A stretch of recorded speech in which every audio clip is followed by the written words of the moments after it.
Assalamualaikum dan selamat pagi. Hari ni Abang Syofi nak share tip-tip lah bila korang buat timing belt lah.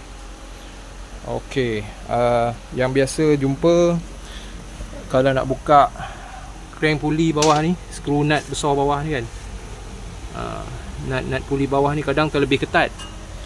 Pakai gun biasa pun tak boleh buka, pakai bolt biasa tak boleh buka. So solution dia pakai bolt besar ni. Pakai bolt besar ni. Biasa pakai ni je lah. Banyaklah kaedah lain. Selak lah, macam-macam selak lah kaedah dia.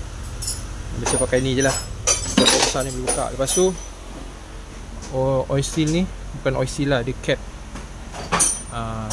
Walaupun tak bocor, korang tukar je lah. Sebab sini favourite bocor, favourite leaking. So kalau dah buka tu tak bocor pun tukar. Oil seal ni standard lah. Atas bawah ni pakai timing belt yang ori. Tak payah pakai Daihatsu lah apa semua tu. Beli yang ori je, senang. Original produk. Okay. Dia punya kebaikan dia bila kau pakai ori, oil seal dia tu berkualiti. Oil seal berkualiti. Lepas tu dia punya bearing dia pun tahan. Tengok oil seal ni dia lambat keras lah, cakap dia kualiti baik, dia tahan. Okey, lepas tu bearing ni pun baik, NTN. Kadang-kadang pernah juga jadi bearing ni bunyi, pakai 30,000 40,000 dah bunyi. Itulah kelemahan dia bila pakai tak ori, pakai timing belt ori. Lepas tu lagi satu nak share, water pump. Water pump ni tak semestinya kena tukar setiap kali tukar timing belt. Biasa kalau nak buat pun 2 kali timing belt, sekali water pump. Sebab water pump ni kalau rosak boleh tukar daripada luar je, buka belt alternator, power steering, kompresor, dah boleh tukar water pump daripada luar, tak payah buka cover. Tapi ada kala berlaku water pump ni dia jam. Dia jam dengan housing, dia tak boleh buka. Itu yang kadang jadi susah. So apa maksudnya jam tu? Okey, dia water pump ni dia ada water pump, ada housing. Macam ni lah dia datang. Kau boleh beli water pump saja ataupun water pump dengan housing. Dia datang melekat sekali. Jadi bila korang dah buka skru water pump ni kan, kita nak try buka dia. Biasa aku pakai ni lah, pelungkuh pipe ni. Okey, kalau katalah kita dah lock macam ni kan, bila kita tolak sikit je dia dah bergerak. Nampak dia bergerak. Dia bergerak kan. Ini maknanya dia tak jam lah. Maknanya kau boleh terus main-mainkan dia. Main-main je, main-main sampai dia longgar kan.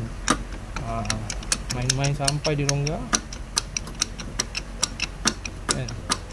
Lepas tu bolehlah tarik dia keluar.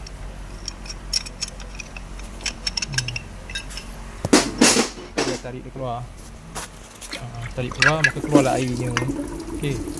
Ini dalam kes water pump tak melekat dengan housing. Tapi ada kala water pump yang dah lama sangat tak buka, dia melekat dengan housing tu. Engkau rengkuh pakai pengkuh pipe pun dia tak nak bergerak. Engkau ketuk sampai hancur pun dia tak nak bergerak, sebab dia dah melekat. Dalam kes tu kena buka housing ni. Buka housing ni, tukar sekali dengan housing. Dia datang sekali macam ni. Sebab tu kalau kira upah akan bertambah lah upah tu. Sebab bila kau buka housing tu banyak lagi ceritanya. Ada skru banyak, lepas tu nak kena selak sikit alternator ni kan, kena cuci dalam tu, jadi bertambah kerja lah. Mungkin upah bertambah lah sikit. Itu kadang orang tak faham. Ada kala water pump ni dia jam, ada kala tak jam. Contoh, kalau kata water pump bunyi, nak tukar water pump je, tak nak tukar timing belt pun. Tapi sebab bila nak buka water pump tu dia jam, terpaksalah buka sekali timing belt apa semua, sebab nak buka housing. Jadi upah akan bertambah kat situ. Padahal nak tukar water pump je, bukan nak tukar timing belt. Jadi itu yang kadang-kadang kita kena bagi tahu customer kita dua senario lah kalau nak tukar water pump. Kalau water pump tak jam, boleh buka dengan mudah, tak payah buka timing belt, tak payah buka cover. Kalau kata jam, kena buka timing belt, kena buka sekali housing. Itulah dia punya kebarangkalian dia. Okay. So selain tu, ini lubang ni kasi gosok sikit kita pasti. Kadang dia melekat, dia susah nak keluar. Puli ni melekat. Kadang kat sini karat. Nak pasang letak grease sikit ke, cuci kasih licin. Ni pun sama. Ni pun kasih gosok licin. Ini gigi ni jangan patah Gigi ni jangan patah. Kalau patah sumbing ke nanti kang tak boleh start. Okey. Lepas tu yang ni puli atas jangan lupa letak gam sikit kat sini. Dia asalnya ada gam. Nampak ada gam letak gam sikit, baru pasang. Selain tu dia dekat sini. Kat sini ada gasket Dia gasket macam span. Jarang komen letak benda tu. Kadang dia letak gam je. Letak gam je. Dia ada gasket macam ni ni gasket original. Dia macam span. Macam span. Okay. Kita akan pasang kat sini supaya habuk tak masuk. Kalau kata ada pecah, selalu pecah kat sini, kadang dia bergeser dengan belt alternator kan, tukar baru je cover ni. Kalau tak nanti dia akan bunyi. Dia ada bunyi macam mengetuk, tak. Kalau pecah, tukar baru je terus. Okay, kalau tak pecah pakai balik. Selain tu apa lagi? Itu je lah setakat ni. Okay, alright. Semoga bermanfaat.